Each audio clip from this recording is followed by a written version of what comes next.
کوئی جزیرہ تھا، وہاں کا سیاسی نظم یہ تھا کہ سال کی آخری تاریخ کو جو ان کا موجودہ بادشاہ ہوتا اس کو جنگل میں چھوڑتے اور نیا بادشاہ لینے کے لیے وہ ساحل پہ آ جاتے۔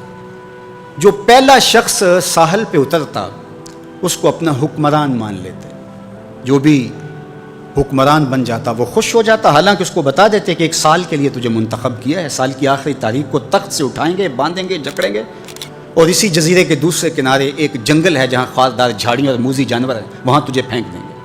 وہ بھول جاتا، کہتا دیکھی جائے گی، اور سال کی آخری تاریخ جب وہ رسیاں اور زنجیریں لے کے آتے تو وہ پریشان ہو جاتا کہ آنکھ جھپکنے میں سال گزر گیا، پتہ ہی نہیں چلا۔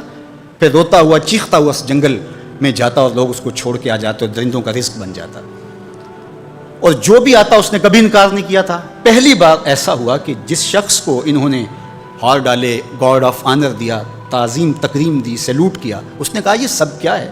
کہا کہ آج کے بعد تو ہمارا حکمران ہے۔ کہا میں تو امور سلطنت نہیں جانتا، میں تو تاجر آدمی ہوں، چیزیں بیچنے آیا ہوں۔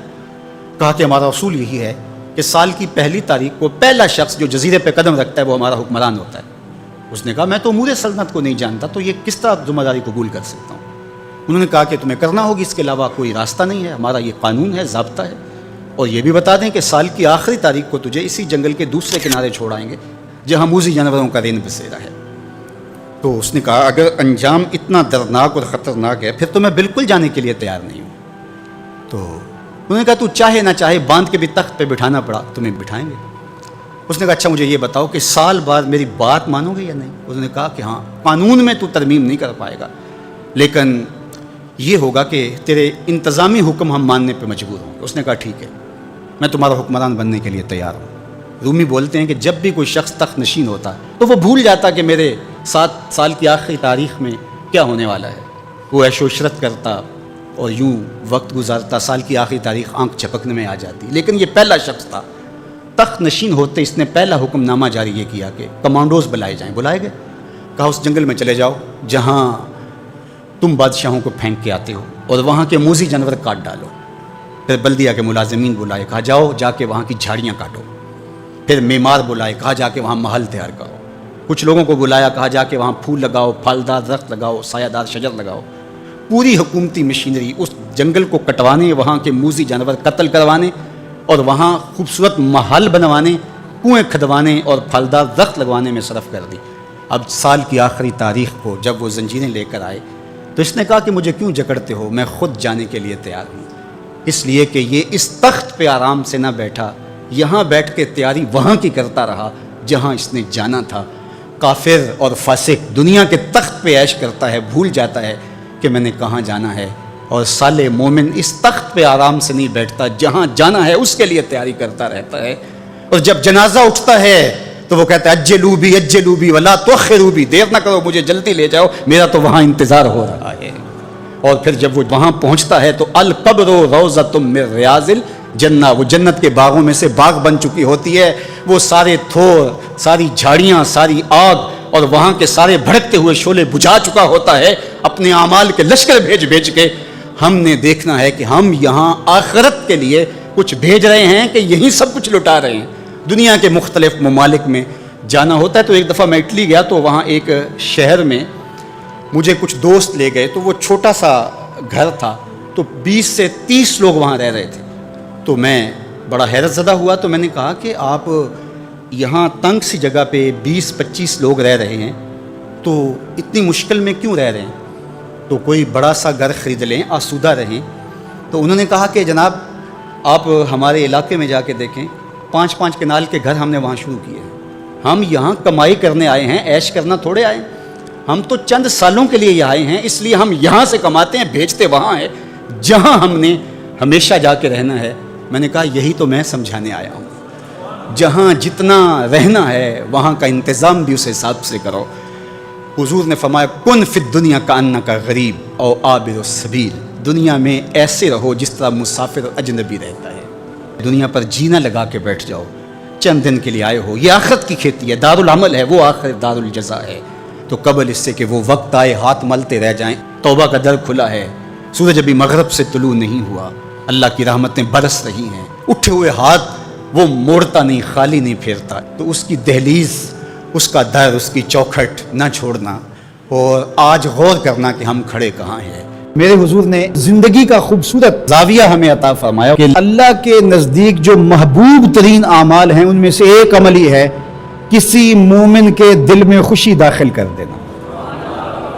آپ کا کوئی رویہ کسی کو خوش کر دے۔ فرمایا کہ نیکی کو چھوٹا نہ سمجھو، اور اگرچہ تم اپنے مومن بھائی سے مسکرا کر ہی کیوں نہیں ملتے، چھوٹی چھوٹی نیکیاں ہیں۔ آپ بل جمع کروانے جا رہے ہیں، کوئی بوڑھا شخص دیکھا بیچارہ مشکل سے کھڑا ہے، تو آپ اس کو آگے کر دیں یا اس کا بل اپنے ذمہ لے لیں کہ آپ یہاں بیٹھے میاں جی، میں آپ کا بل پے کر کے آپ کو جو ہے وہ دے دیتا ہوں۔ تو یہ اس سے کیا فرق پڑتا ہے؟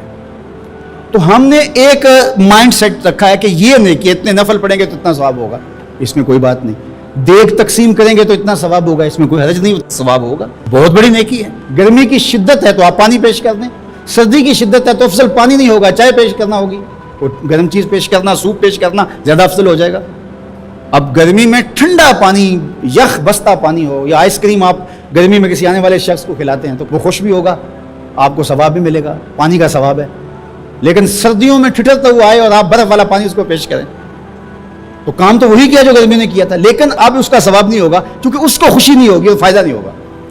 اس کے دل میں جو خوشی پیدا ہونی ہے اس کا ثواب آپ کو ملنا ہے۔ تو جب ننگا کوئی ہو، کسی کے پاس کپڑے نہ ہو، تو اس کو آپ کپڑے پہنائیں گے، بھوکا ہو کھانا کھلائیں گے تو یہ ثواب ہے۔ اور اگر اس کا مسئلہ کوئی اور ہے، اس کو دوائی چاہیے، تو آپ اس کو کہتے ہیں کہ نہیں آپ لنگر ہی کھائیں، میں آپ کو سوٹ ہی دوں گا، تو یہ کوئی بات نہ ہوئی۔ ضرورت ہے سردیوں میں یہ دینا ہے، گرمیوں میں دینا ہے، اس کی ضرورت کو پورا کرنا ہے۔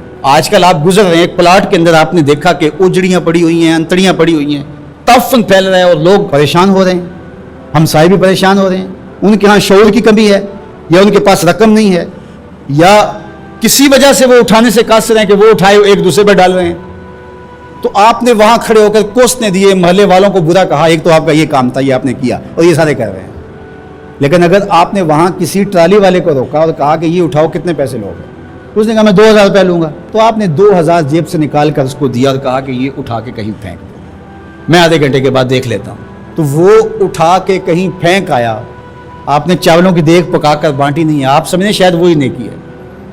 وہ نیکی تھی اس وقت ضرورت کی، عیدین کا موقع تھا، یہ نیکی تھی۔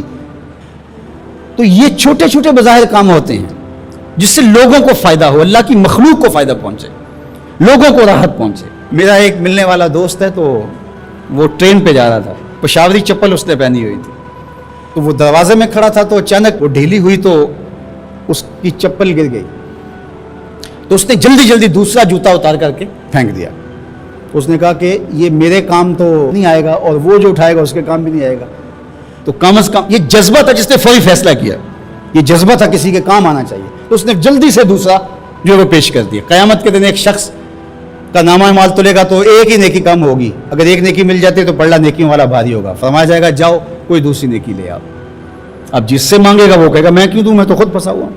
یوم یفر المرء من اخیہ وامہ وابیہ، ماں بھی بھاگے گی، بیٹا بھائی اپنی پڑی ہوگی، سب کو بیچارہ پریشان گھوم رہا ہوگا۔ ایک شخص پوچھے گا کیوں پریشان ہو، تو کہے گا کہ نامہ اعمال میں مجھے صرف ایک نیکی چاہیے، اور کاش دنیا پر اتنا وقت تھا کر لیتا، لیکن وہاں تو کر نہیں سکا اور آج کوئی دے نہیں رہا۔ اس نے کہا میرے